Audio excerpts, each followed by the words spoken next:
동일한 본문입니다. 이사야서 42장 1절부터 4절까지 오늘 읽은 이 말씀을 가지고 작은 은혜의 불씨라는 제목으로 하나님의 말씀을 상고하고 또 말씀 붙들고 함께 기도하도록 하겠습니다.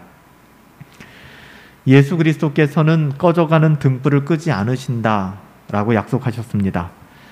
여기서 우리가 중요한 것은 꺼져가는 등불 또 상한 갈대, 무조건 약자, 무조건 약한 것을 의미하는 것은 아니거든요. 여기서 상한 갈대가 과연 무엇인가 우리가 2주 동안 살펴보았고요. 또 꺼져가는 등불은 과연 무엇을 의미하는가, 어떤 사람을 의미하는가를 우리는 분명히 알아야 됩니다. 우리가 하나님의 말씀을 하나하나 대할 때 막연한 기대감이나 어렴풋하게 해석해서는 오류에 빠지기 쉬워요. 하나하나 말꼬리를 붙잡고 우리가 씨름하고 상고해야만 하는 것이죠. 그렇다면 여기서 말하는 우리 주님이 말씀하신 꺼져가는 등불은 도대체 뭘까? 예수님이 인용하시지 않았습니까? 이사야 선지자를 통해서 말씀하신 꺼져가는 등불은 과연 뭘까? 우리가 꺼져가는 등불인 것을 확인하기 위해서는 2가지 안목이 필요합니다. 첫 번째, 내가 정말 꺼져가는 등불인가를 확인하기 위해서 2가지 안목이 중요하다고 했는데요. 첫 번째는 우리 자신의 불완전함을 볼 수 있는 안목이에요. 이건 굉장히 중요합니다. 거듭난 하나님의 자녀들에게 주신 은혜이기도 합니다. 나는 완전하지 않다. 나는 부족하다. 나의 한계와 나의 어떠함을 있는 그대로 인정하는 거예요. 이것만 해도 정말 신앙이 거의 다 먹고 들어가는 겁니다. 이게 안 되는 거예요. 그래서 사람들이 자꾸만 신앙마저도 자기의 힘과 자기의 어떠함으로 해나가려고 하는 것이죠. 우리가 꺼져가는 등불인가를 확인하기 위해서는 우리 자신의 불완전함을 볼 수 있어야 됩니다. 나의 죄성, 나의 악함, 나의 자격 없음. 2번째는요, 여기에만 머물 수 없고요. 하나님의 은혜와 선하심을 바라보고 의지할 수 있는 안목이 동시에 필요합니다. 그러니까 거듭난 신자들에게 하나님께서 이 2 안목을 동시에 허락하는 거예요. 믿음이라고 하는 것이죠.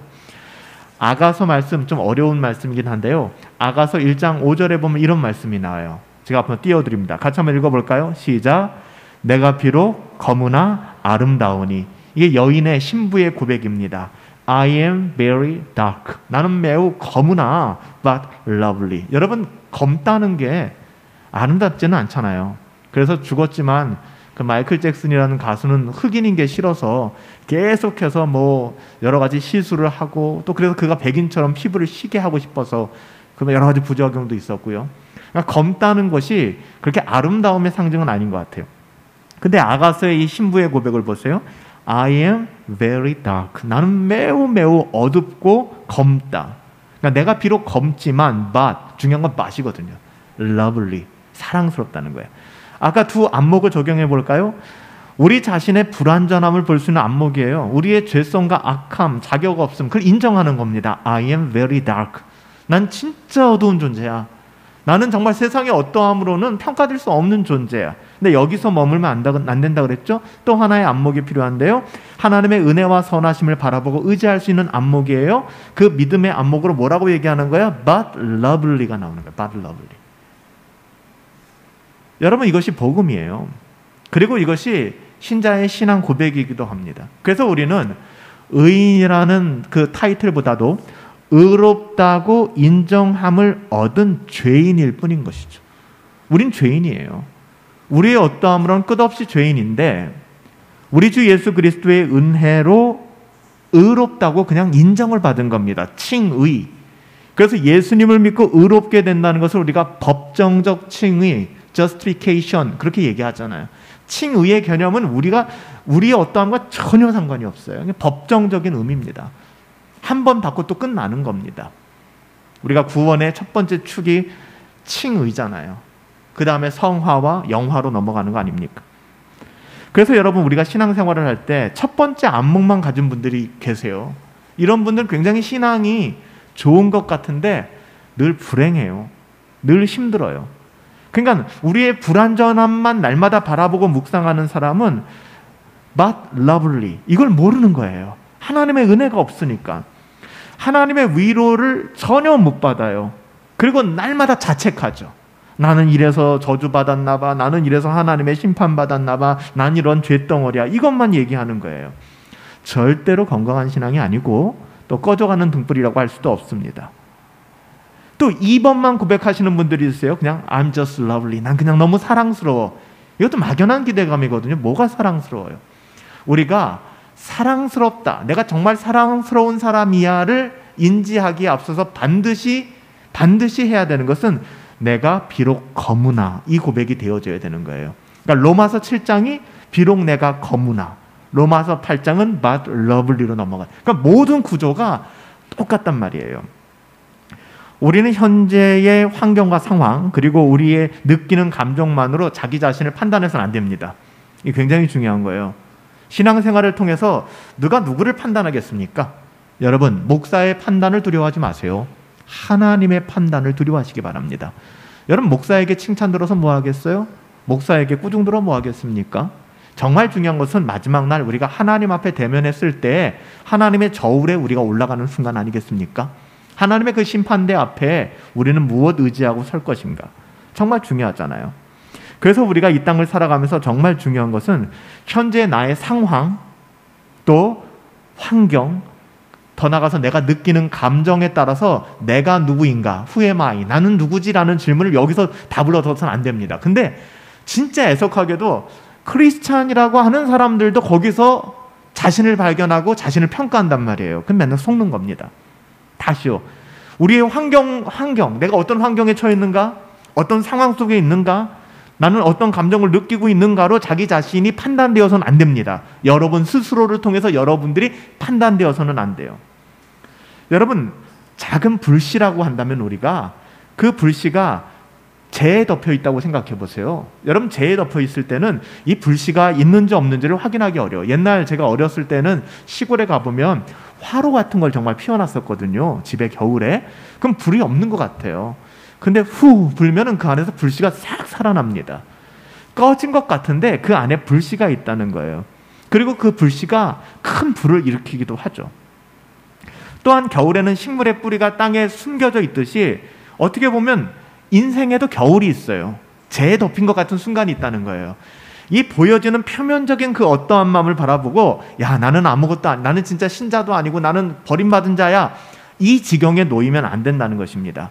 그래서 여러분들, 우리가 때로는 정말 힘든 혹독한 겨울을 맞이할 때도 있어요. 하지만 그 겨울의 시기가 절대 무의미한 게 아닙니다. 제일 어리석은 게 뭔지 아세요? 그 겨울을 맞이해서 내가 너무 힘들기 때문에 난 경건 생활도 못해, 난 공적 예배도 싫어, 난 그냥 동굴 속으로 들어갈래, 이렇게 자기의 어떠함 속에 빠져들어가는 거예요.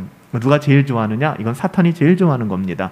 여러분, 내 자신을 묵상하고 내 안에 깊이 들어가 보세요. 남는 건 절망감밖에 없습니다. 그래서 우리 이 자리에 나온 거 아닙니까?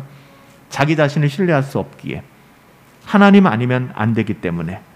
그래서 여러분의 인생 가운데 겨울을 만난다 할지라도 여전히 겨울 또한 나에게 소망의 시간이구나, 여러분 그 소망을 발견할 수 있게 되기를 예수님의 이름으로 축복합니다.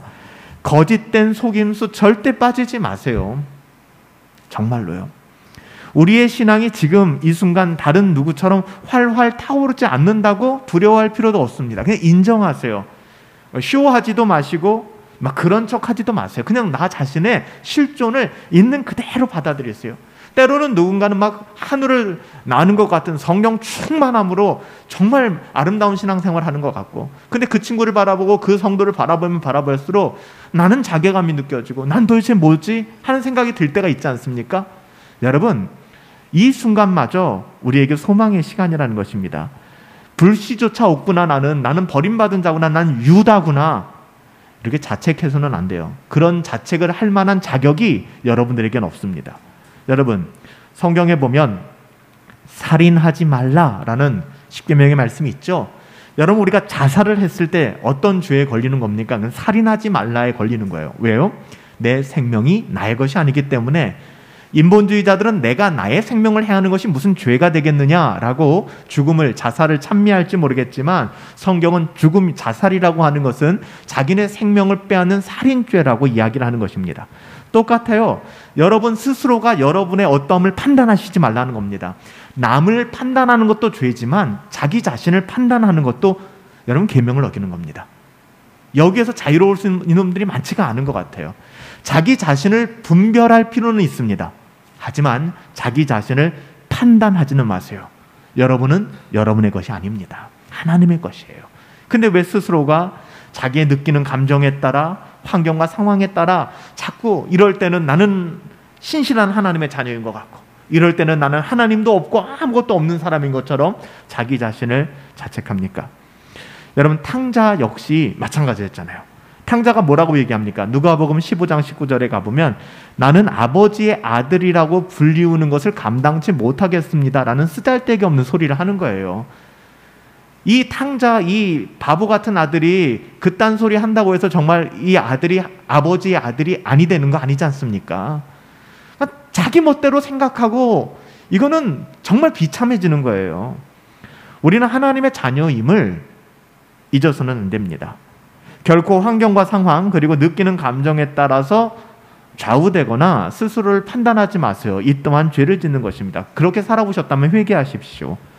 믿음으로 우리 안에 있는 하나님의 은혜의 불꽃을 바라보셔야 돼요. 지금은 재에 덮여 있지만, 지금은 겨울을 나고 있지만 이 또한 지나가며 하나님의 은혜가 영광의 해처럼 밝히 우리를 비출 날이 오게 될 것입니다. 마귀 사탄은 끊임없이 우리의 영혼을 낙심시키게 만들어요. 수십 가지, 수백 가지로 한 주간 그러지 않았습니까? 저도 늘 씨름해요. 그냥 가만히 앉아 있다 보면은 마귀의 먹잇감이 되게 딱 좋습니다. 감정 하나 못 추스리고. 사탄은 끊임없이 우리의 영혼을 낙심시키게 만들 것이고 그의 목표는 거짓 절망 가운데. 어떻게 하나님의 자녀에게 절망이 있겠습니까? 절망이라는 말 누누이 설명드렸잖아요. 끊어질 절자에 바라볼 망자잖아요. 절망의 순간은 여러분이 기도하지 않는 순간이에요. 하나님을 바라보지 않는 순간입니다. 그 자리까지 마귀 사탄은 계속해서 우리의 영혼을 낙심시키고 밀어내는 것입니다. 이 순간 사탄의 하수인이 되어서 누군가를 정죄하고 스스로를 참소하기만 하면서 살아간다 그러면 얼마나 불행하겠습니까? 하나님의 자녀들이. 여러분 그렇게 살아가면 안 되지 않습니까? 우리는 은혜의 언약 안에 살아가고 있는 하나님의 자녀들입니다. 은혜의 언약, 카버넌트. 이 카버넌트가 뭔지 아시죠? 옛날에는 언약을 맺을 때 짐승을 반으로 쪼갰습니다. 그 짐승을 반으로 쪼갠 다음에 그 사이를 횃불로 지나가게 하면서 너와 내가 맺은 언약은 이 생명을 걸고 하는 언약이다. 이 언약이거든요. 카버넌트. 근데 우리는 은혜의 언약 가운데 있는 것이죠. 아무 조건 없이 하나님께서 일방적으로 부어주신 은혜를 말하는 것이죠. 우리는 하나님의 은혜의 언약 안에 살아가고 있는 하나님의 자녀들입니다. 우리가 만약에 작은 불씨라고 한다면, 만약이라는 말은 좀 그래요. 우리가 작은 불씨라면 우리 안에 불꽃을 일으킬 수 있는 모든 요소들이 다 내재되어 있다는 사실을 여러분 믿으시기 바랍니다. 이게 거듭난 신자들이거든요. 이것이 표면적으로 드러나지 않는다 해서 없는 게 아니라는 거예요. 에드워즈가 말하는 신앙 감정이라고 하는 것이 우리가 말하는 이모션, 막 드러나는 감정이 아니라는 말이에요. 우리 안에 거듭남의 증거이며 거듭남의 표식이라는 것이죠. 지금 당장 드러나지는 않아도. 모든 사람이 다 강한 믿음을 가지고 있는 것은 아닙니다. 제가 그냥 쉽게 표현하는 거예요. 믿음에 강한 믿음이 어디 있고 약한 믿음이 어디 있겠습니까? 많은. 우리가 그냥 표면적으로 봤을 때, 야, 저 믿음은 진짜 강해. 그리고 저 믿음은 그냥 약해. 이렇게 생각하기 쉬워요. 하지만 믿음이라고 하는 것은 성경에 보면 강하든 약하든 상관없어요. 똑같이 precious, 보배롭다, 존귀하다 이렇게 표현됩니다. 그러니까 왜냐하면 믿음의 정도, 우리는 정도가 굉장히 중요하거든요. 강도, 정도 이 굉장히 중요한데 우리한테는 하나님의 은혜는 그런 게 아니에요. 그래서 믿음의 정도와 상관없이 모두가 그리스도의 완전한 의로 덧입은 상태이기 때문에 믿음 안에는 정말 하나님의 의가 온전히 드러나는 것입니다. 베드로후서 1장 1절부터 2절 말씀인데요. 앞에 제가 띄워드릴게요. 한번 눈으로 보시죠. 사도 베드로가 두 번째 편지를 쓰면서 예수 그리스도의 종이며 사도인 시몬 베드로는 우리 하나님과 구주 예수 그리스도의 의를 힘입어 뭐라고 얘기하죠? 동일하게 보배로운 믿음을 우리와 함께 받은 자들에게 편지하노니. 그러니까 여기에는 신앙이 그 당시 굉장히 좋다고 여김을 받는 사람들도 있었고 간당간당하게 따라오는 사람들도 있었을 거예요. 근데 사도 베드로가 뭐라고 얘기해요? 동일하게 보배로운 믿음이라고 얘기합니다. A faith of equal. 똑같다는 거예요. 여러분, 은혜가 차이가 있나요? 우리가 좀 뉘앙스 때문에 하나님 더 큰 은혜를 주세요라고 이야기하지만 솔직히 그게 말장난이거든요. 더 큰 은혜가 어디 있고 덜한 은혜가 어디 있겠어요. 은혜는 완전한 것인데요. 믿음 또한 마찬가지예요. 여러분, 포도나무에 포도가 몇 개 달리지 않았다고 해서 그게 가시덤불이 됩니까? 아니에요. 포도나무입니다. 은혜를 누리며 살아가지 못한다는 것과 은혜가 전혀 없다는 것은 이건 다른 이야기입니다.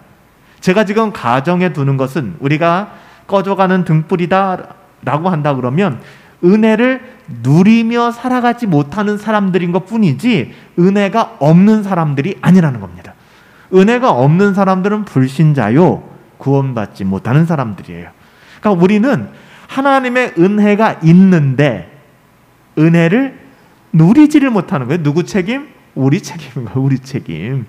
이미 abundantly 풍성한 은혜를 부어주셨는데 그 은혜를 가로막는 가장 큰 그 가로막이가 뭡니까? 죄라는 것이죠. 그리고 경건을 추구하지 않는 우리의 습관들, 이런 것이 하나님과 우리 사이를 자꾸만 가로막고 있는 거예요. 거듭난 하나님의 자녀들에게 은혜가 없었던 때에는 한순간도 없습니다. 단지 우리가 은혜를 누리지 못했을 뿐이고 은혜를 인지하지 못했을 뿐이지 하나님의 은혜는 늘 우리와 한결같이 함께 있었다는 것입니다. 하나님께서는 우리가 구원받을 자격이 없다는 것을 알고 계셨잖아요. 그러니까 우리가 시덥지 않게 나는 이래가지고 구원받은 자가 아닌 것 같아 라는 소리 하지 마세요. 하나님 이미 알고 계셨어요.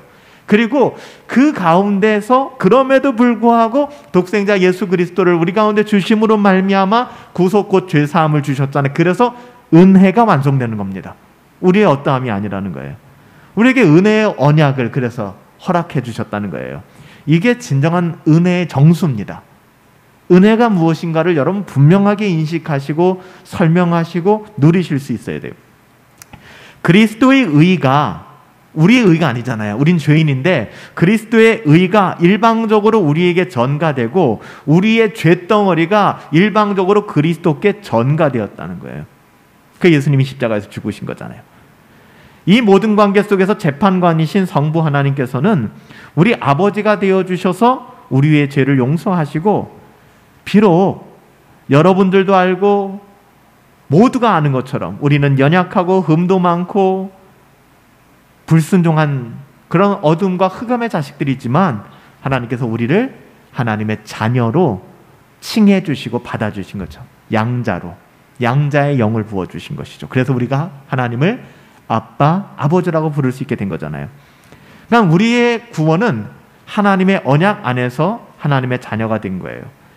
은혜의 언약 안에 있다는 가장 핵심적인 증거는 뭘까요?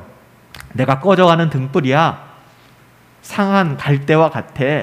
내가 비록 연약하지만 내 안에 정말 하나님을 향한 그 은혜가 있어. 믿음이 있어. 은혜를 내가 누리고 살진 못하지만 그럼에도 불구하고 난 은혜 안에 있어. 그 증거가 뭘까요? 그러니까 우리가 은혜의 언약 안에 있다. 내가 구원받은 하나님의 자녀이다 라는 것의 가장 핵심적인 증거는 여러 가지가 있겠지만 정말 그 중에 핵심적인 증거는 하나님을 사랑하는 마음이에요. 하나님을 사랑하는 마음 변하지가 않아요. 율법이 증거하기를 마음과 뜻과 생명 다하여 주 너의 하나님을 사랑하라 라고 했어요. 마음과 뜻과 생명 다하여 주 너의 하나님을 구체적으로 사랑하라. 이것은 행위 언약이죠.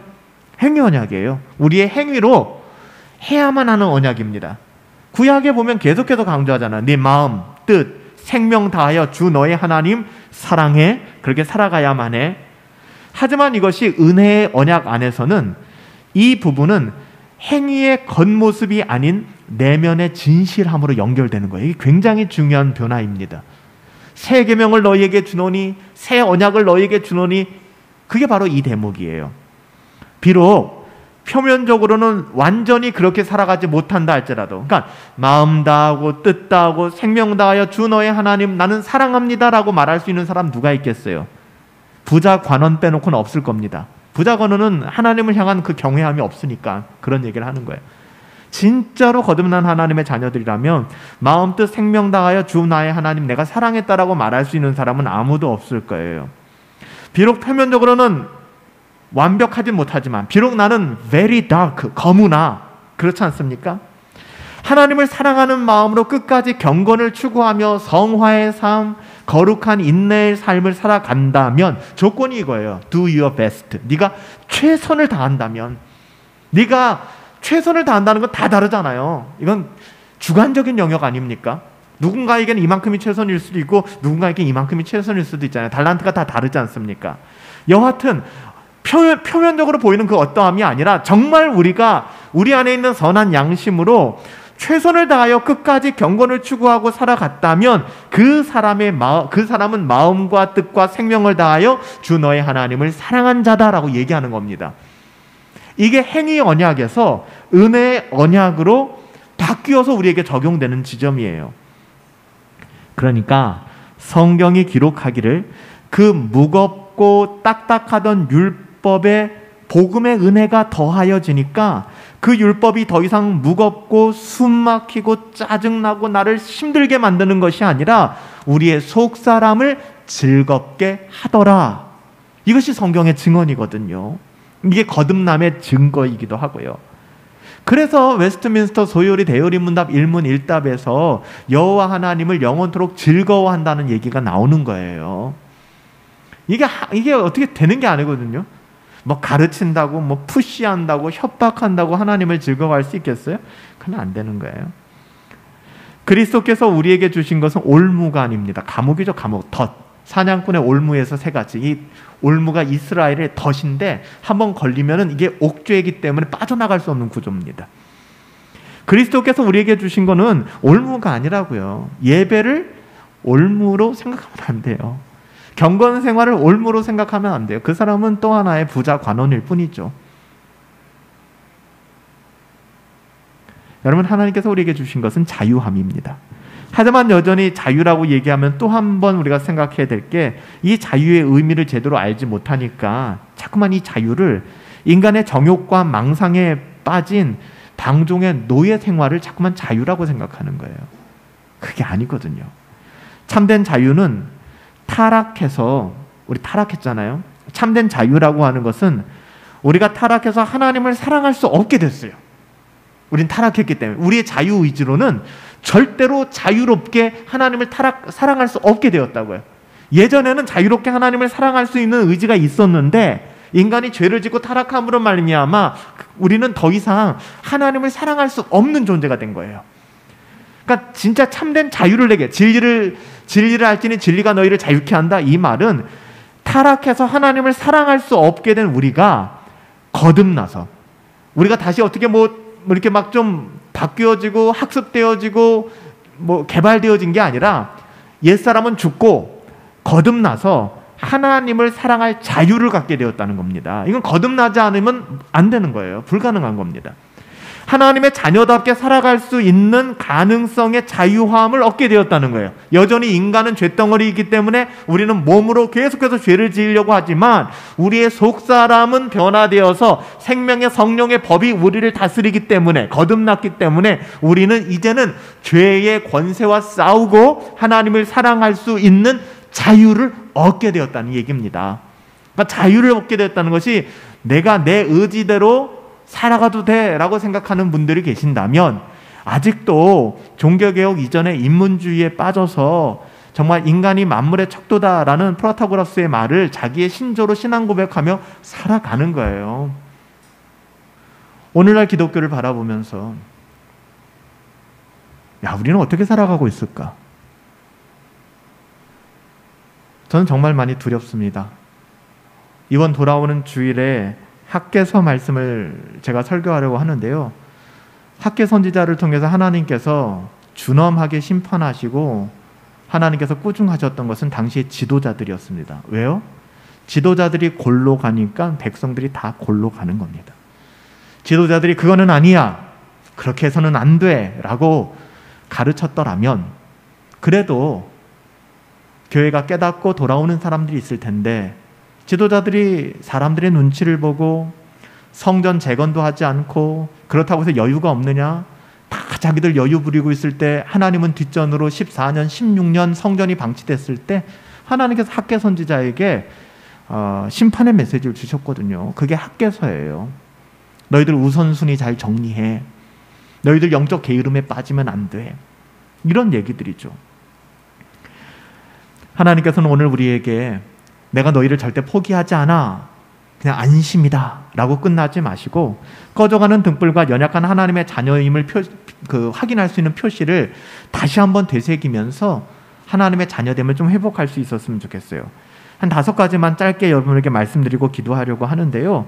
하나님의 자녀들, 우리가 상한 갈 때며 꺼져가는 등불이라는 확신을 우리가 어떻게 갖게 될까? 5가지예요. 첫 번째는요, 우리 안에 거룩한 불이 조금이라도 있다면, 제가 이 표현을 쓰기가 굉장히 부담스러웠어요. 조금이라도 거룩한 불이 있다면 그 불은 반드시 은혜의 수단을 통해서 조금씩 타오르게 될 것입니다. 그러니까는 우리가 은혜의 수단이라는 게 뭐예요? 기도와 말씀과 성례잖아요. 쉽게 얘기하면 예배입니다. 공적 예배를 통해서 조금씩 우리가 타오르지 않는다 그러면 우리 안에 거룩한 불이 없다는 겁니다. 그러니까 거룩한 불이라는 것이 거듭난 신자들에게 조금이라도 있으면, 재에 덮여 있든 아니면 겨울을 보내고 있든, 겨울을 보내도 봄이 되면 다시 움이 트기 시작할 것이고, 그리고 재가 걷히면 불꽃이 일어나기 시작할 거예요. 근데 이것이 어떤 수단으로 일어난다? 봄이 오고 재가 걷히는 것이 은혜의 수단이라는 거예요. 은혜의 수단. 즉 기도와 말씀, 성례, 공적 예배를 통해서 성령님께서는 말씀의 빛을 통해서 우리의 내면을 밝혀주십니다. 여러분, 하나님의 말씀에 창념하세요. 순종하셨으면 좋겠어요. 철로역정 좀 읽어주세요 하면 읽으세요. 많은 분들이 읽을 거라고 믿습니다. 읽으세요. 그리고 말씀을 좀 들으세요, 읽으세요 하면 읽어주세요. 여러분, 성령께서는 말씀의 빛을 통해서 우리의 내면의 빛을 밝혀주십니다. 우리가 말씀을 무시하잖아요. 우리를 위해서 하신 말씀이에요. 지난주 드린 말씀처럼 우리를 위해서. 우리가 재물을 땅에 쌓지 말고 하늘에 쌓아라, 너희를 위해서라고 말씀하셨잖아요. 똑같아요. 우리가 말씀을 무시한다면 결코 아침 빛을 보지 못할 거예요. 그러니까 아침 빛을 보지 않으시려면 말씀을 무시하세요. 그렇지만 아침에 그 영광스러운 모닝 글로리를 보기 원하신다면 여러분, 말씀을 무시하면 안 돼요. 이사야서 8장 20절부터 23절인데요. 여러분 같이 한번 좀 보시죠. 제가 읽어드릴게요.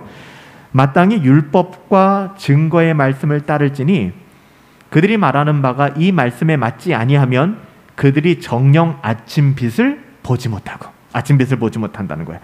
이 땅으로 헤매며 공고하며 굶주릴 것이라. 그 굶주릴 때에 격분하여 자기의 왕과 자기의 하나님을 저주할 것이며 위를 쳐다보거나 땅을 굽어보아도 환난과 흑암과 고통의 흑암뿐이지. 그들이 심한 흑암 가운데로 쫓겨 들어가리라.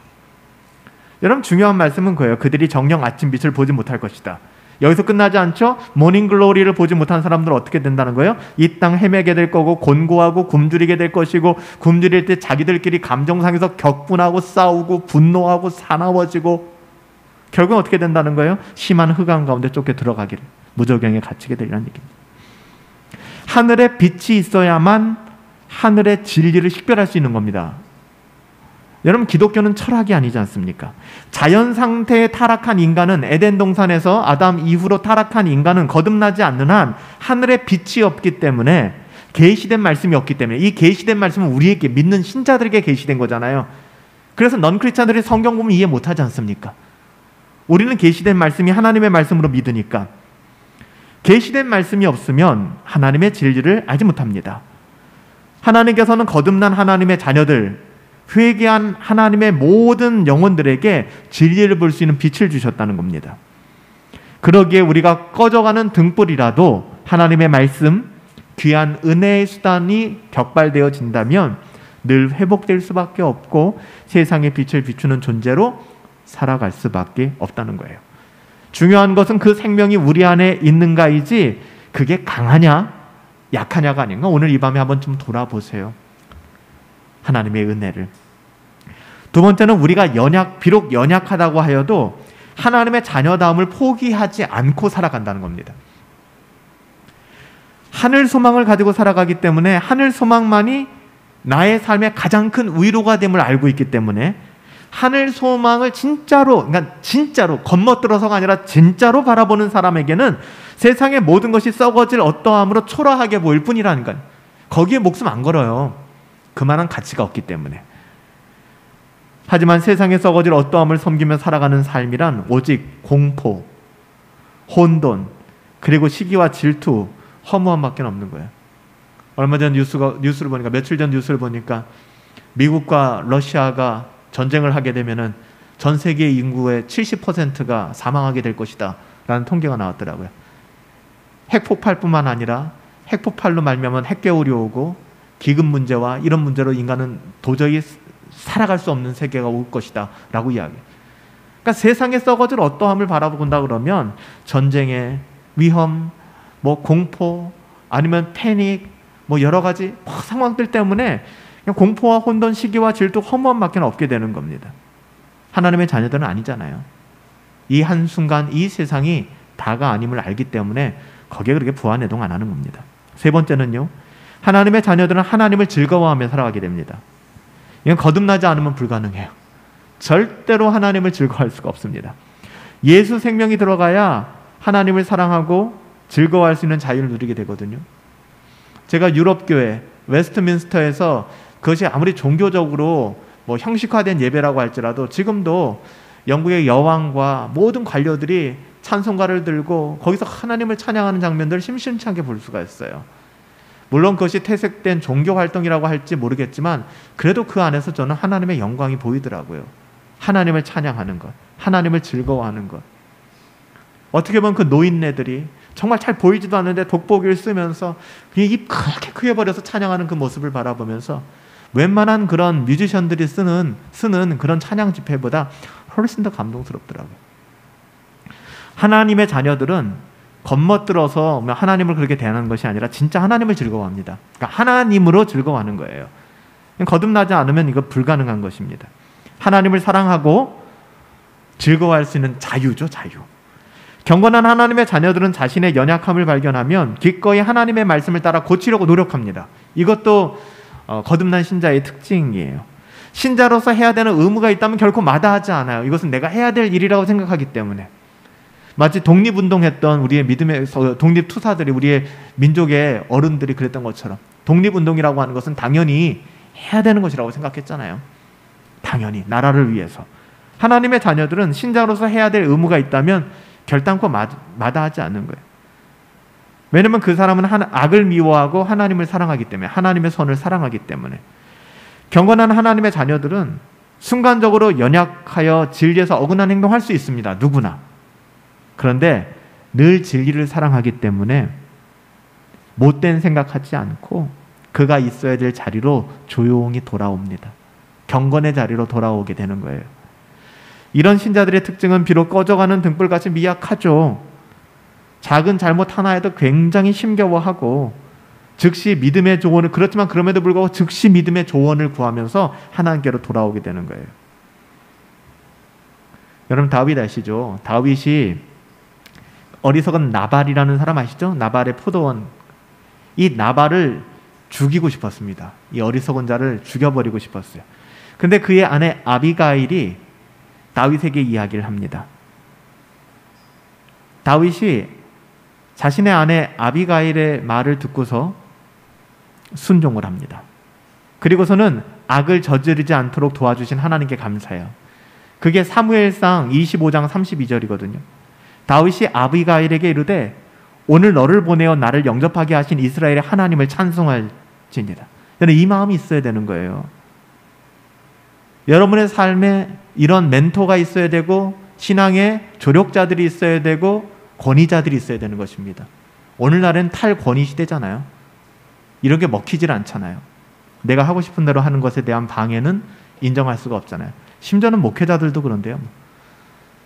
저는 후배 목회자 후보생들하고 대화하면서도 정말 엄청난 치욕적이고 굴욕적인 순간들이 많았던 것 같아요. 자기가 원하는 방식대로 목사 안수를 받지를 않나, 자기가 원하는 방식대로 행동을 하지를 않나, 거기에 대해서 자꾸만 이야기를 하면은 자기 앞길을 가로막는다는 이유 하나로 들이받는 것이죠. 뭐 선배고 뭐고 없어요. 참 비참하죠. 다윗은 그 아내 아비가일의 말을 듣고요, 당신을 보내어서 나를 영접하게 하신 이스라엘 하나님을 찬송함. 얼마나 이게 거듭난 신자의 마음이에요. 이 반대의 스탠스를 취했던 사람들이 누구죠? 야곱의 아들들이잖아요. 야곱의 딸 디나가 세겜 족속에게 강간당하고 그리고 결혼하겠다고 딸을 달라고 뭐 이런 일들이 벌어지지 않습니까? 좀 가문에 지우고 싶은 역사가 일어나잖아요. 이때 어떻게 돼요? 세겜 족속들 모두 다 죽여버렸잖아요. 그러니까 야곱의 아들들과 다윗의 행동 대조적입니다. 야곱의 아들들은 순간 육적인 사람들과 전혀 다를 것 없이 행동을 한 거죠. 다윗은 믿음의 조언을 받아서 죄를 멀리할 수 있어요. 이때 야곱의 아들들에게 야곱이 분별력이 있어요. 야곱도 분별력이 없었단 말이에요. 그러니까 요셉만 사랑하고 맨날 그냥 가정 엉망이었잖아요. 아버지가 분별력이 있더라면 아들들이 그렇게 살인죄를 저지르게 방치하지 않았을 겁니다. 그리고 그 말을 듣는 아들들은 복됐었겠죠. 근데 그러지 못해서 결국에는 장자가 장자됨을 유지하지 못하고 찾아도 그 장자권을 못 받는 일들이 벌어졌잖아요. 뭐 성경에 나오는 얘기가 여러분 어렵지 않으시죠? 여러분 성경 열심히 읽으시기 바랍니다. 육신의 정욕을 도모하는 사람은 결국 하나님의 생명으로부터 멀어질 수밖에 없어요. 당연합니다. 심지어 은혜의 언약 안에 살아가는 하나님의 자녀들도 육신의 정욕으로 말미암아 갈등을 겪을 때 은혜가 없다고 불평하잖아요. 은혜가 없는 게 아닌데, 은혜를 누리지 못할 뿐인데, 그럼 내가 왜 은혜를 누리지 못하지? 자기 점검이 필요한 거란 말이에요. 자꾸만 이것을 가까운 사람들에게 짜증과 불평과 원망으로 쏟아놓지 마시고, 이 진짜 무책임한 거거든요. 네 번째는 그가 만약 하나님의 은혜 안에 있다면 무한정 그냥 그 죄의 자리에 머물지 않게 될 겁니다. 말로만 늘 돌아가야죠, 회복해야죠, 이렇게 머물지 않습니다. 하나님의 은혜 안에 있다면 그는 육신에 속한 이들과 달리 무한정 죄를 지으며 자기 영혼을 방치하지 않아요. 마지막 다섯 번째, 작은 불꽃은 큰 불꽃을 일으키게 될 것입니다. 영향력이 있게 된다는 거예요. 복음이 퍼져나간다는 것입니다. 주변을 태우게 될 것입니다. 작은 불꽃 하나가. 은혜가 있는 곳에는 순결함이 따라오거든요. 거룩함이. 그리스도 안에 참된 은혜를 체험한 사람들은 죄를 미워해요. 더욱 경건을 추구함으로 거룩한 삶을 살아가게 되죠. 이로 말미암아 어떤 일이 벌어집니까? 즉 우리의 성화, 거룩한 삶의 여정을 통해서 복음이 땅끝까지 전파되게 되는 것입니다. 복음이 퍼져나가게 되는 거예요. 죄로 오염되고 썩어질 이 세상이 하나님의 나라로 바뀌어가는 것이죠. 여러분, 작은 불씨, 작은 은혜의 불씨가 우리 안에 있기 때문에 그 은혜의 불씨는 꺼지지 않습니다. 왜냐하면 하나님께서 지키시며 우리가 찬양했던 것처럼 인도하시기 때문에. 비록 우리는 연약하고 작은 불씨이지만 하나님의 자녀로서 큰 불을 일으키는 믿음의 씨앗이 우리 안에 있음을, 그리고 우리는 유일한 하나님의 언약 자손으로 축복의 통로라는 사실을 잊지 마시고 우리의 모든 관계권 가운데, 우리가 만나고 교제하는 모든 사람들 가운데 은혜의 복음을 전할 수 있게 되기를 예수님의 이름으로 축복합니다. 살아계신 아버지 하나님, 작은 불꽃임에도 불구하고 하나님 그 불씨가 큰 불을 일으킬 것을 믿습니다. 하나님, 우리가 우리 자신을 판단하지 않게 하시고 하나님의 은혜의 복음, 하나님의 언약 안에서 우리 자신을 판단하며 분별할 수 있도록 은혜 내리어 주시옵소서. 작은 불꽃 하나가 큰 불을 일으키게 될 것입니다.